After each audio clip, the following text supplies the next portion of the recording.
My ad just came out in Pro Soldier. Pro Soldier? That's right. Now I'm just waiting for the calls to start rolling in. Ads Pro Soldier's a scam. What? Yeah, nobody reads it. They make all their money off wannabe mercenaries buying advertising. How many copies they sell? I don't know, like 12? 1,000? No. 1,200? Nope, you see where this is going? Fuck! Yeah, 12. I know all the guys who read it, and they're not hiring anybody. They're just watching the game show network, collecting their urine in jars, posting on psoriasis Reddit threads. I get it. Yeah, sorry. Is there a you in there? What? You say there's your dad, there's your brother, but is there a you in there?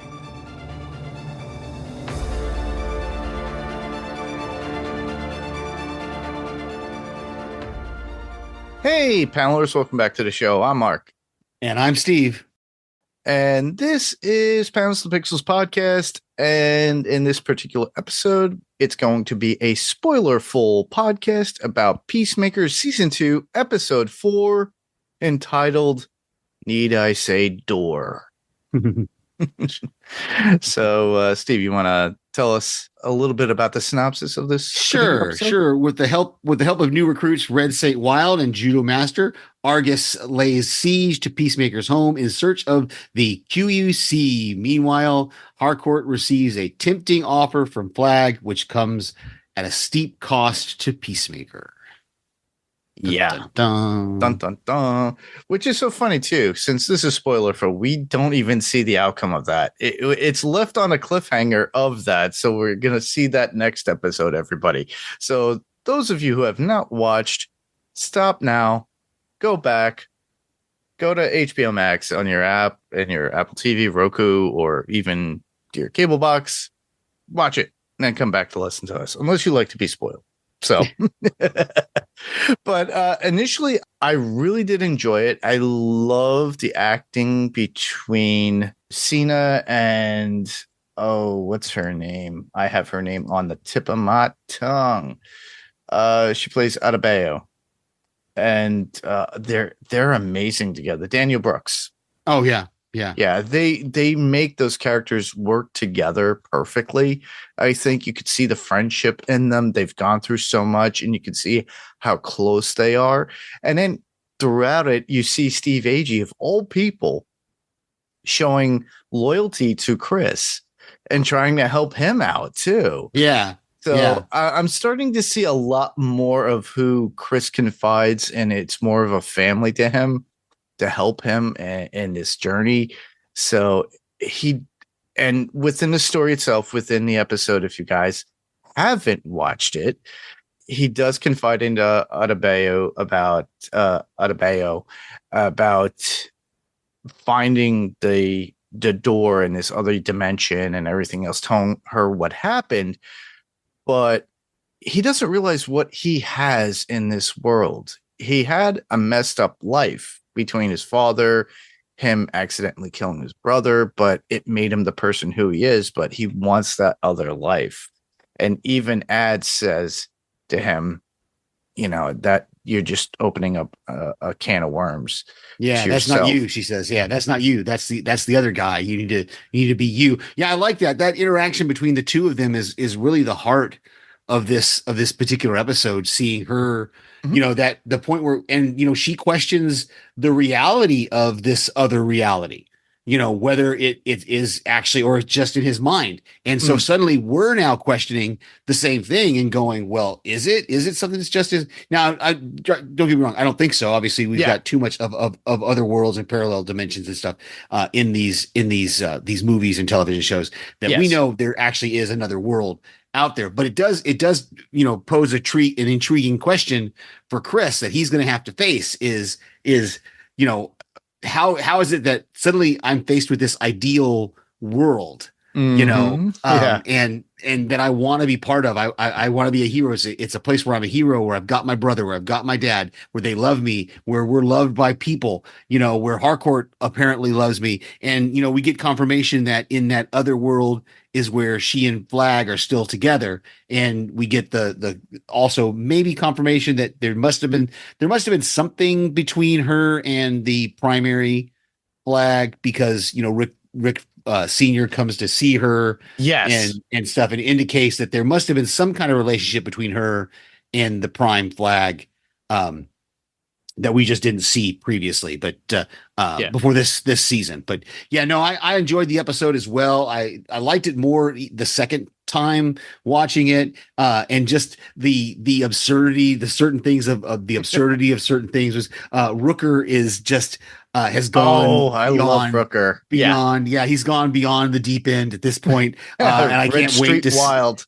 yeah, I can't wait to see what he's gonna what's gonna come of this this encounter with Eagly, and what he's gonna do. My third eye's been opened. It was just I got a lot to say about that.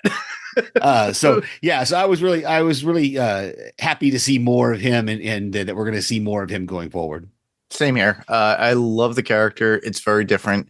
As you all know, or viewers of James Gunn and follow James Gunn's path and career, he always has Michael Rooker in some way, shape, or form in his films or shows. So I thought that was pretty cool. Not only did we get him in the Suicide Squad, and that character got killed and his head got blown off, but in this one, he comes back as an eagle hunter. Mm-hmm. And something with Indian blood inside him, obviously, because he's got the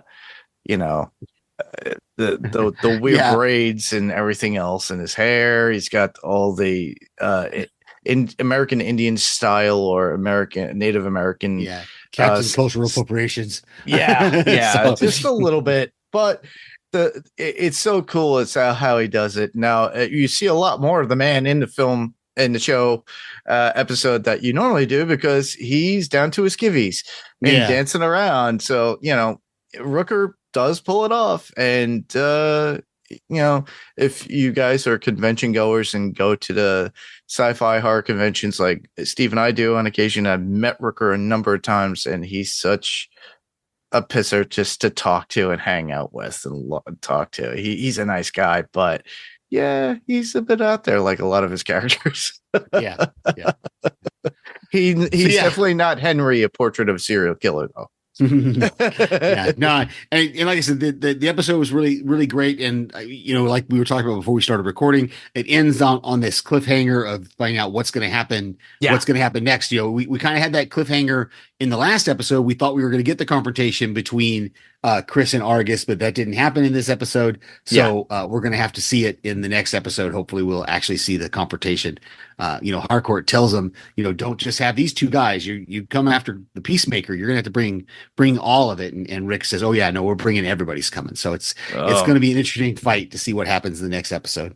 I really think that Chris is going to wind up running to that other world, and I don't know. I wonder if two worlds collide, though, at a certain point. Will the father and the brother come into that world? Mm-hmm. But we do get, like we said, we get a history. And the one point that I do love about this is that we get the history of the door, of the, what is it? The QUC, which is the quantum, a quantum unfolding chamber, as they called it. And that's what Adrian winds up actually explaining it to later on. But we do get the history of it. Apparently, we get a flashback 35 years before. Chris and Keith and his father are hunting, and his father winds up killing an alien, and then they see a helmet, and through that a door was already open there, and Chris was able to move it to the house at some point, or change it. He was able to move it twice, he says.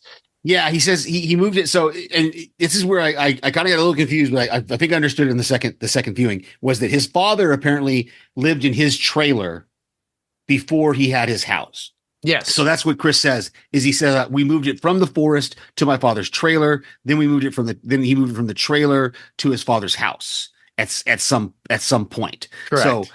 So we don't see those two others. So he figured out, and we get the reveal that his father didn't invent the quantum unfolding chamber. Yeah, That he was his not a father, super genius. yeah, he's not a super genius. That his father, built these helmets somehow. And again, all Chris tells us is that it's complicated. So we don't know exactly where these helmets are coming from. So it's going to be interesting. Again, I don't know if we're going to get anything more of that or not, but I hope so. it was an interesting concept to think of that Chris as a child was able to figure out to manipulate these switches Yes. to move the door twice, and then he moves it the third time to this cabin in the woods where then now they need a door so they can put a door over it, which we didn't see, but I'm assuming they put a door over it. So yeah, I'm curious to see more about this and where this technology came from, and this alien or this imp or whatever it was, the thing that had the device that created the door. We may or may not see more of that. I don't know, but it is kind of cool. Again, one of the things that stood out to me was something that it had never even occurred to me until Adebayo brings it up. Is that she questions the reality of this other alternate reality. Correct. Yeah. And she makes it seem almost like Chris is hallucinating, because she says, wait, you saw your father like when you saw him in the first season after he died? He goes, no, it wasn't like that. It was different, because we saw in the last episode of the last season where he has that vision of his father sitting there drinking with him.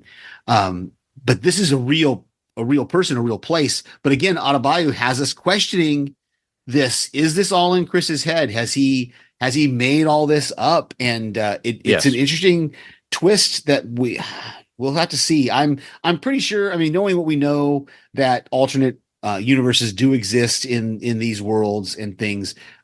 It's more likely that he actually is experiencing this, that it's not all in his head, but it does raise some interesting questions that Adebayo gives us. Is that questioning that reality of is it really, this ideal sort of place that you found where Harcourt is with Flag, but she loves you and you're regarded as a hero. Your brother's alive. Your dad's Everything alive. is perfect to Chris at this point in that world. And it's hard for her to understand or take, for the fact that he's grown up with such a messed up life.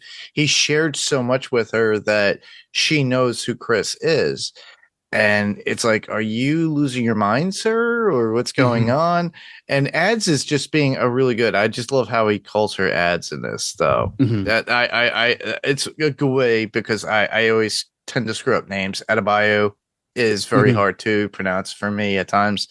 But Ads was able to talk to him about it and try to rationalize it. And I just love that scene in the cabin where they talk about this, how he explains everything that happened through, but he also gives her the history of where the door came from, how he was able to get the helmets, why the helmets are.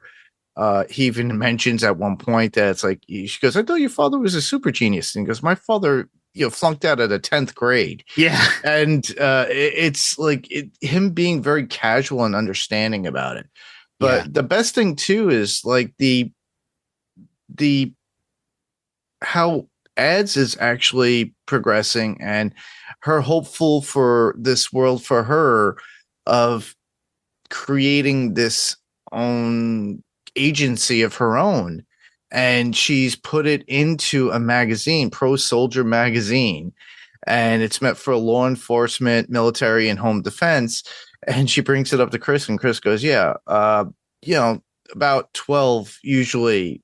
Yeah, it's a scam. It's a scam. I didn't catch it until the second viewing. I don't know if I zoned out or what. But yeah, he's like, no, that magazine's a scam. It's like back if you remember back in the 80s, there was like Soldier of Fortune magazine and things like that. He's saying, no, that's just a scam. The only people who are reading that are the people who put those ads in there. You're not. And she suddenly realizes that, I've just sunk all my money into supporting this magazine that's not really a mercenary magazine. It's not, it's not a real thing. Yeah. And I thought that was just hilarious that she realizes she's been scammed. And Yeah, she was so and proud of it too, which is so yeah, sad. And she goes like, "What, 12,000?" He goes, "No, yeah, 1,200." 12. He's Yeah, like 12 people, yeah. and then she winds up sending and texting and sharing the picture of it to Kia. Yeah, she was so proud of it, and now finding out that it's a scam is just going to burst her bubble kind of Yeah, thing. it's so sad, but in the fact that it's like he was being a friend and explaining it to her just how she was for him. So Yeah, I'm like, it shows so much within it. But and the fact of also talking about other friends, economists being there for him. And at the time, like him texting him and him not understanding, him trying to get Eagly out of there. Eagly keeps going to the refrigerator. He goes, "That's people food. What are you doing? That's my food. You got your own yeah, food." And he gets the text. He can't really understand it from economists. And it's so funny how, what does he say? Econo goat is his call sign or whatever, his name on the phone. And he's like, what are you talking? And he realizes it, what it means. And they had to get out of the house. And then Steve Agee is great with this. It's like showing a true heartfelt friend, him being put in a position where working for this other agency that makes him go against his friend. And yeah, he has to basically like slow them down at one point so Chris could get out of there. And then on top of that, within that time, Chris winds up calling him as they're trying to get the door moved to another place, which is the cabin that his grandfather had. yeah. And that cabin looked like something out of the Evil Dead. I don't know, everybody. Yeah, it did. It was totally the Evil Dead cabin. Yeah, yeah, completely reminded me of the same thing. Cabin in the Woods, Evil Dead.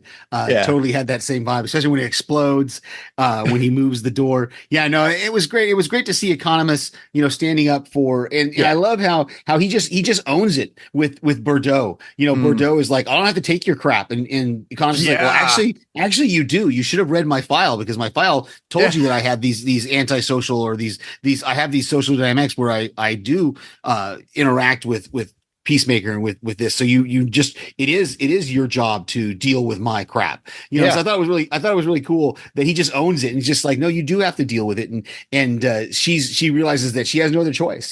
He's the only guy that can hack the door, and so they just have to let him stall, even though they know he's stalling. They have to let him stall. They're just like, he's like, do you hear a cat? And they're like, no, there's no cat. Just open the door. And so yeah, it was really good to see economists have it. And again, it's one of those moments when Rick Flag Sr. is in Harcourt's apartment and he sees the picture from season 1 taken of them, the selfie when they're in the back of the van, the Winnebago or whatever it is. Yeah. That I thought was really, really cool that she still has that picture of them as a family. And like you said, that this whole idea that we spent the whole first season building them together as a family. And in this season, they've been torn apart.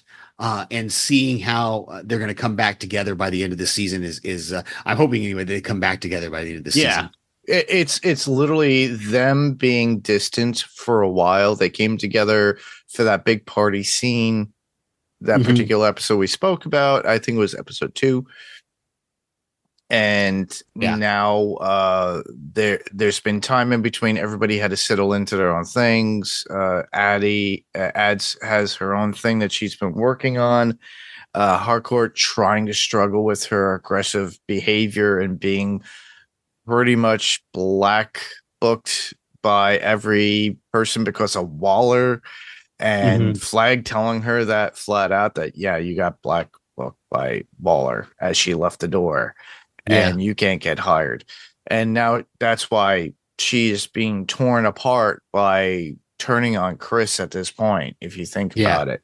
And then you got economists working for Argus still at this point. He still retains his job, but having to deal with Bordeaux and Flag and Fleury. Yeah. And it's just like, I'm dealing with these asshats that just seem to like I can't get along with. Bordeaux, there's a little bit more of a respect in it to some degree. Flag just does not care. He's on a vengeance hunt. And Fleury is I just love the actor, but he's I think Tim Meadows is doing great. It's a weird Flurry's got a weird way of bouncing between trying to include economists, but then also excluding him at the same time. And that moment when I think there's a break though, and we're going to have to see how it goes into the next episode when economist spits on him. I just was like, whoa. When I saw that, I was just like, whoa, that's extreme, dude, because that's a reason to go. Somebody spits on you.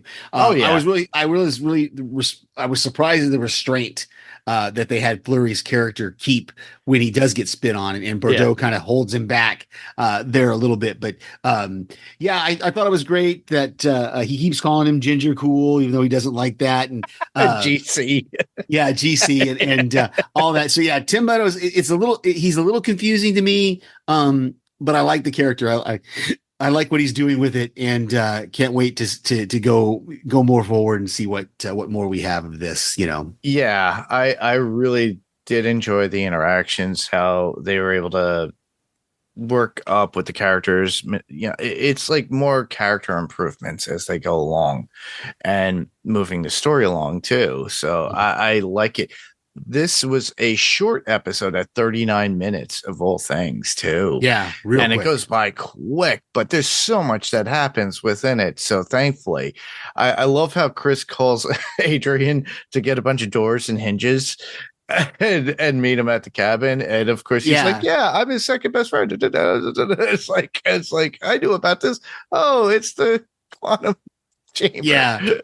Vigilante is he's so eager to want to be Chris's friend, and he says I brought a bunch of doors, and what it looks like to me, he's only had like two. There was only like two doors strapped to the top of his car, but then Chris, I gotta borrow your car so I can go meet Harcourt. And so I thought it was interesting. I couldn't get, and maybe I missed something in between, was because Vigilante was in the van with them when they were going to attack Chris's home, but then at some point he leaves, because I guess I was a little confused by that. That whole thing about when she tells them all to shut up and Vigilante's in the van and he goes, well, I didn't say anything. And she's like, well, you did now. Now you said something. I wanted to go. But where did he go in between? And then suddenly he shows up at the cabin like he's known all along. And so there's this disconnect there. Yeah, that I don't know. Yeah, it just, there's a little bit of a disconnect of things they're not showing us that they're just leaving us to assume.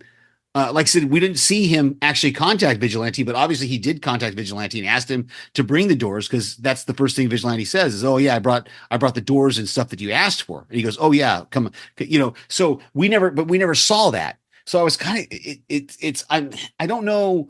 I'm a little confused with his character. It's almost like they're shoehorning him in because they couldn't figure out a way to officially make him part of the team, but they want to keep the character in there for us. So they're putting him in these moments, like Adebayo, when she comes into the cabin and she sees all the spider webs, she goes, "Oh, Adrian would love this." I remember like 2 episodes ago, he's been listing all these different animals and spiders. He was spiders like, "Oh, ask me about a spider and stuff." Like that. And it just feels like his character. It just feels like they're holding back on him. I think either holding back on him, or they're just, like I said, they're pushing him on us. They're forcing him in, because there's no natural spot for him to be included. Is what I think. There's no natural spot, and so they're kind of they're pushing him on us. Every time he comes in, it's just like, I'm like, I want to go, why are you here? Like, well, what do you do we get a casualty at the end of the season? Do you think it might be Adrian, and it's just maybe them trying to give us like a character that we like, because they're such a... Are they trying to make us care about him by having him, like I said, it's been so, in these first 4 episodes, every time he showed up, it's just been so random. Yeah, it is. But it's just like, even when he shows up at the party, he's like the comic relief. Okay, but it's like he shows up at the party, and I'm just like, how did he even know to be there? Like he they're like, how did you get here? Well, I came with the fire escape, and they're like, but how did you even know? I don't know. It feels like they're pushing his character on us. it's just not natural. It's just not natural. Well, he was kind of pushing himself in the first season too, if you remember. He pushed himself into Chris's life. Right. And that's what I'm saying is and now it's like the writers are pushing him on us, but not giving us, but they're not giving us the context. Yeah, they're not giving us the context of him. They're giving us dialogue that tells us why he's included, but we're not seeing those episodes. We didn't see Chris call him and ask him for the doors. Yes. All we know is he showed up and goes, "Oh, here's the doors you asked for." And I'm like, when did Chris have because when did in between meeting with Adebayo and when did he contact Adrian, and why did they just show us that? Like I don't understand.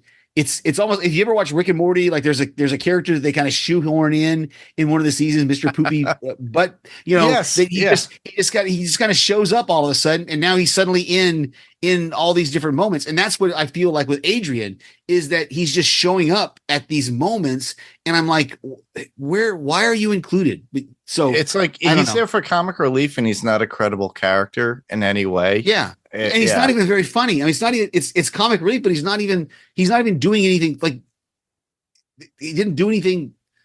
There was nothing in this episode that he did. I want to see the character do better and do more and be more important. At least first season, he was part of the, like, he took the gun and shot the senators.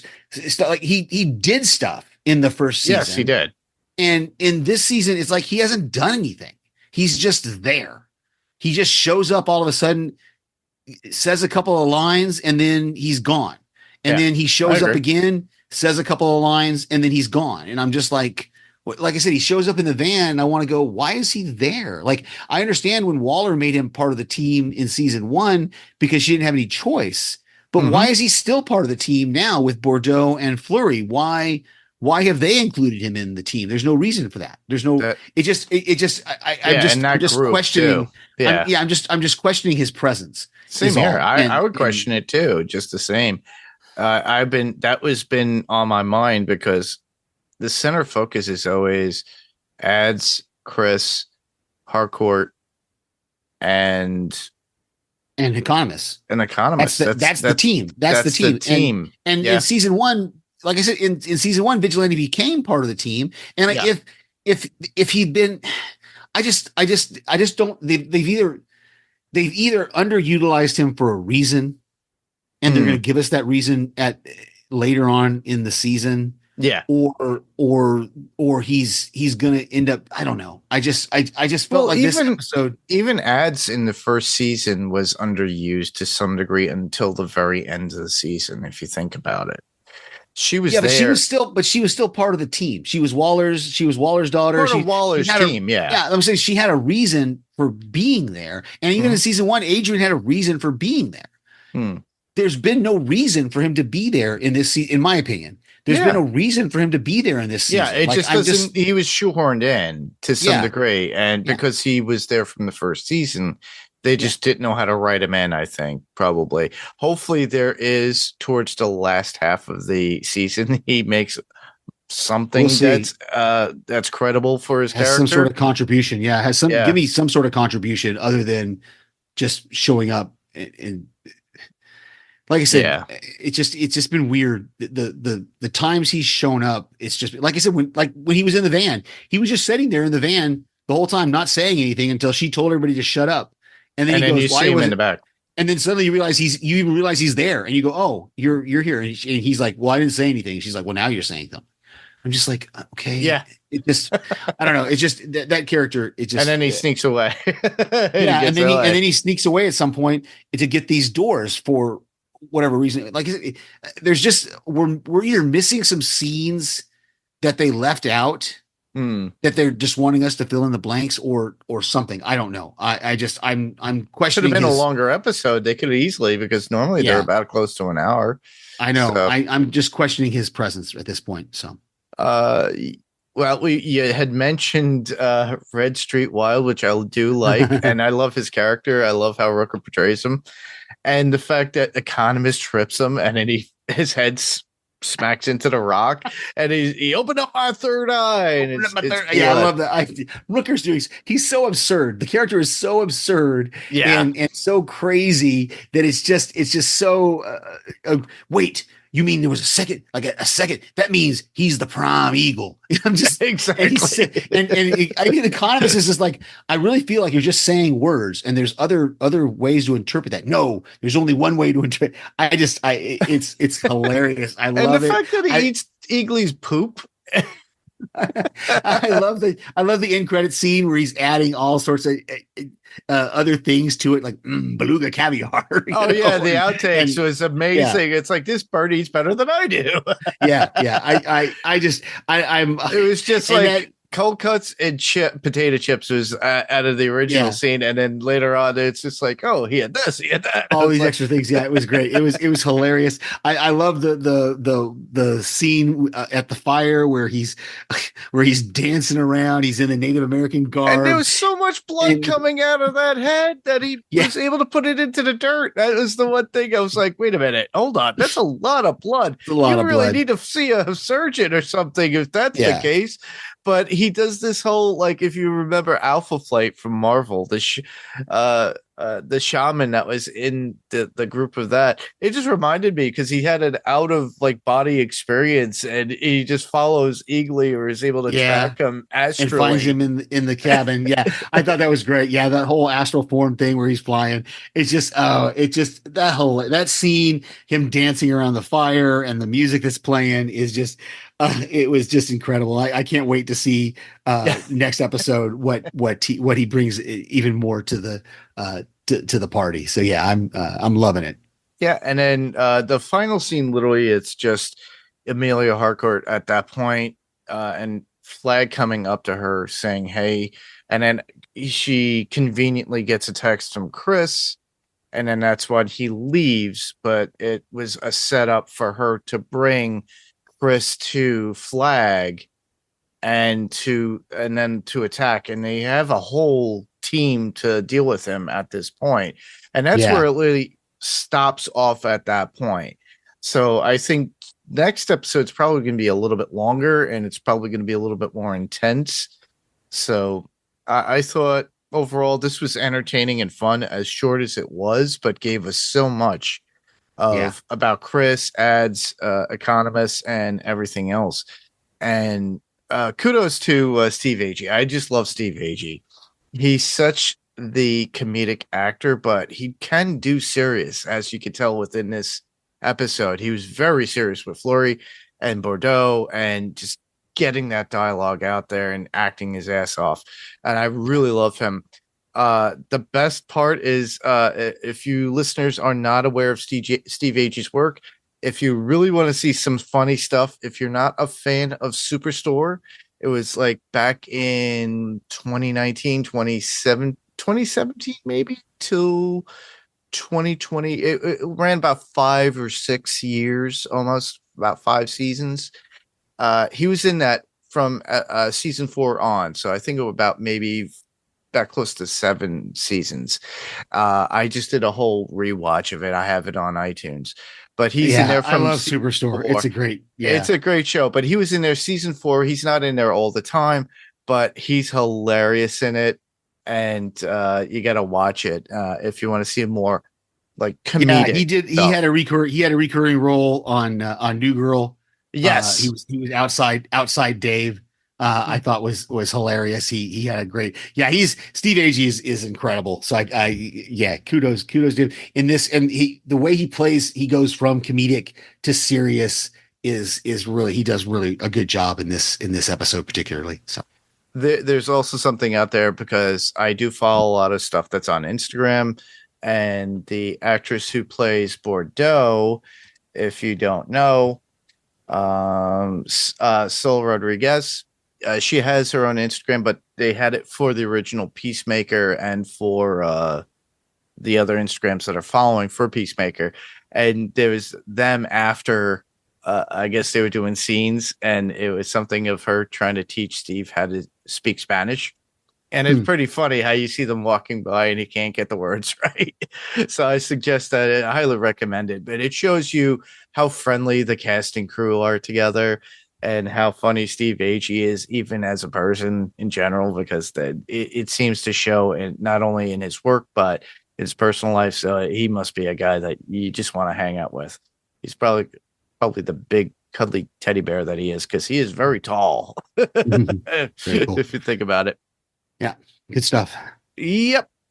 So yeah, that's all that I had, other than some basic needle drops that we got Sure, out yeah. of the Talk to us show. about the music. Yeah. So we got Oh Lord by Foxy Shazam in it.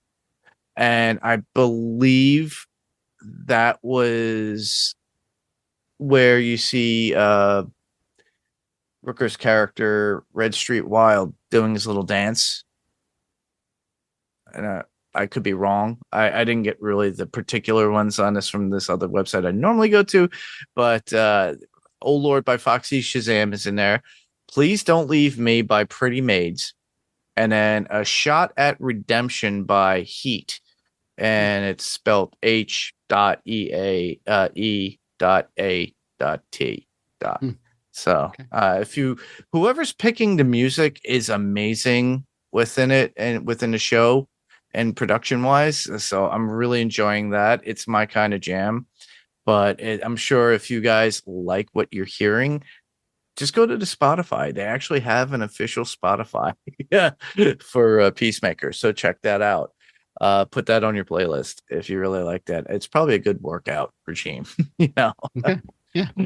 But yeah, that's all I got, other than a couple of quotes.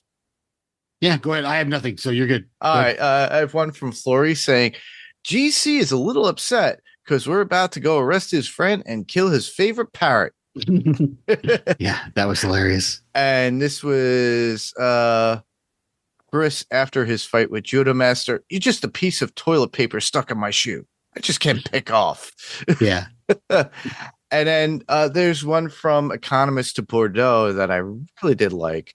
And it's regarding his issues, saying, who's to say I couldn't possibly be upset with an insane redneck bird killer and some little kung fu Bulbasaur who once tried to murder me while we try to arrest my friend. How wacky is that shit? Then Bordeaux says he's paid for that, then goes into, if you read my dossier, you know I have a social deficiencies that are worth dealing with for all my other talents. So you do kind of explicitly get paid to deal with my shit. Right. Yeah, we talked about that. Yeah. I thought that was really good unfolding of like just him owning up to who he is. And and it's showing the character in his true trait. Not sure what you'll get as far as like a clip for the intro, but you'll get something. But nice. Yeah, when this comes out, you'll be like, I like the clip or I hated the clip. But yeah, that's sums up about our coverage on Peacemaker season 2, episode 4.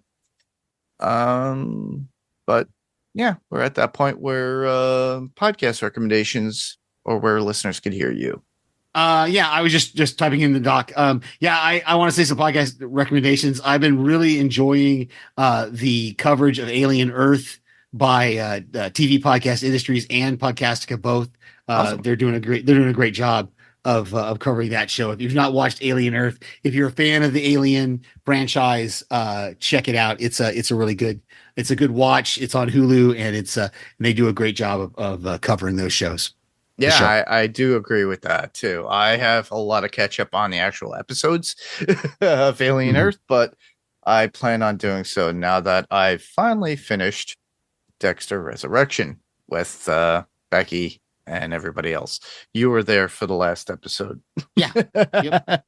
So we kind of finished that up there for that.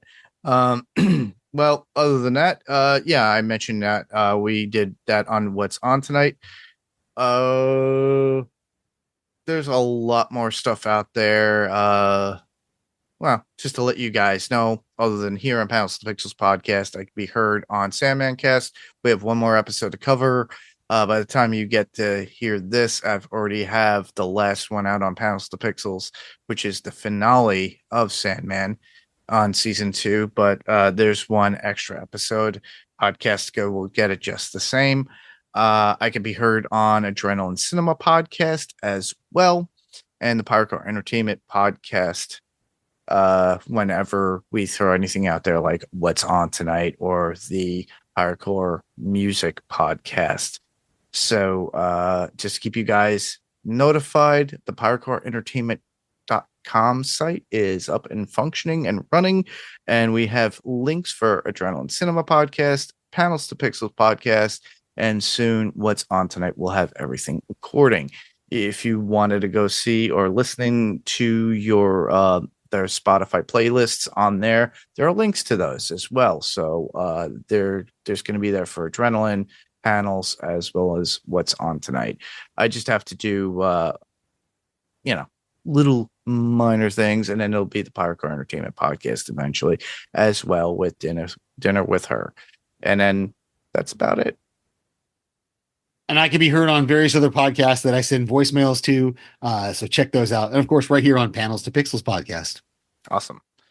And we could be heard on Spotify, Apple Podcasts, or whatever podcast player of choice. There are going to be ratings or reviews for both Spotify and Apple Podcasts. Please do so. 5 stars are always welcomed. And just write a little review if possible. You could, like I said, you could easily go to hardcoreentertainment.com. If you don't know how to spell that, you can easily go to our podcast notes and then just click on the link. You could find us on Facebook and just go to our Facebook group to catch up. I did post something about it to send in feedback. All you have to do is go to facebook.com/panels to pixels. We could be found on YouTube. Search Panels to Pixels Podcast. Subscribe, like what we're doing, and give us a thumbs up. Ring the bell as well to be notified. Some people listen to it, and we do get feedback through that as well. You could email us, panels2pixels1@gmail. So that's panels, 2 spelled out to pixels and the number 1@gmail.com. You could just text out your thoughts and we'll read them on the next time we actually record. Or if you want, you could just record yourself and send them as an attachment, and it would be as if you're on the podcast as well. Or even if you just want to say hi, we like that. So next week we are covering season 2, episodes 5 of Peacemaker, and along with that, what's coming out next week as well, which I'm looking forward to, Marvel Zombies. It's going to be out on Disney Plus come the 17th. So we probably will start that the following week. Whether Steve and I together will be doing it or somebody else will jump in, we don't know yet, but we'll have something out there teased out for you. I know a couple of people wanted to talk about it, but they didn't really guarantee me anything. But we'll get into it when we can, because we're right now, Steve and I are covering Peacemaker. We love talking about Peacemaker. Yeah. So that's about it. And I just want to thank everyone for listening. I'm Mark. I'm Steve. And this was Panels to Pixels Podcast. Same podcast, different panel, different pixel. And we'll see you on the next panel. Good night, everybody. Good night.